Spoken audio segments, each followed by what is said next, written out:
Pag umuulan, saan kayo natutulog niyan? Dito rin. Dito. Thank you so much po. Wala na po kayong sasabihin. Maraming salamat po sa itulong niyo. Malaking tulong na po ito. Salamat po. Ingat na lang po kayo dito. Sige po.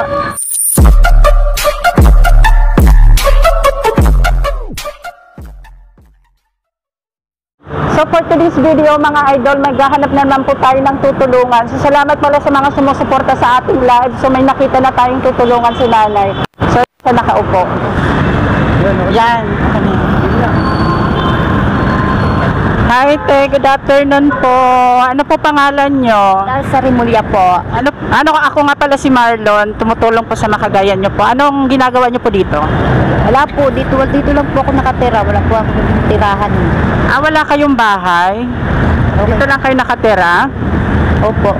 Sino po kasama nyo dito? Kami lang po ng mga kapatid ko. Umaalis din sila.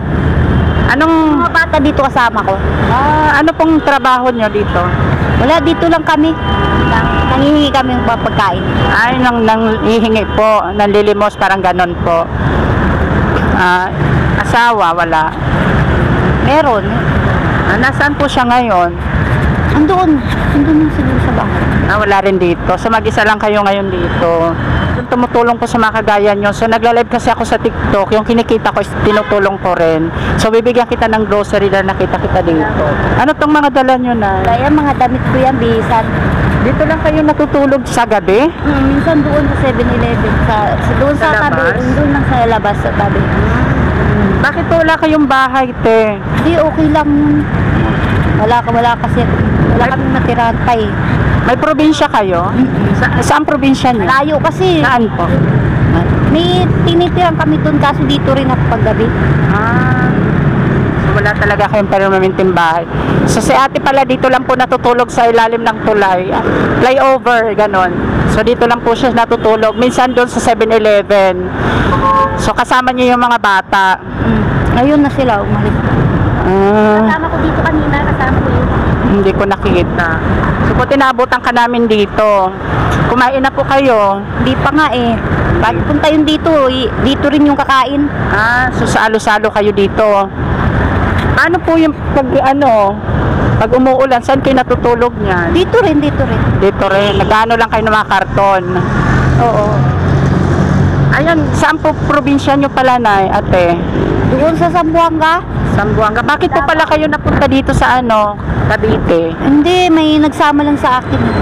Sinama kayo dito. Tapos, yung dating tinirahan nyo dati dito, saan po? Malayo na yun.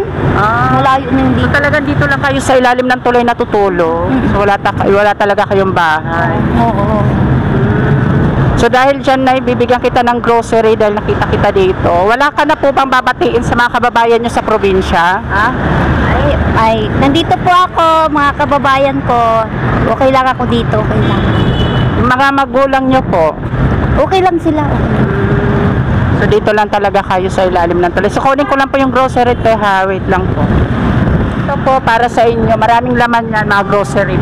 So ano pong masasabi nyo sa mga viewers natin?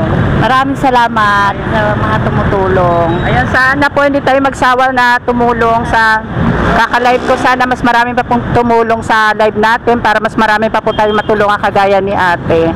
So dito lang po siya natutulog sa ilalim ng tulay. So bibigyan natin siya ng grocery. And thank you so much po. Wala na po kayong sasabihin. Maraming salamat po sa itulong niyo. Malaking tulong na po ito. Salamat po. Ingat na lang po kayo dito. Sige po.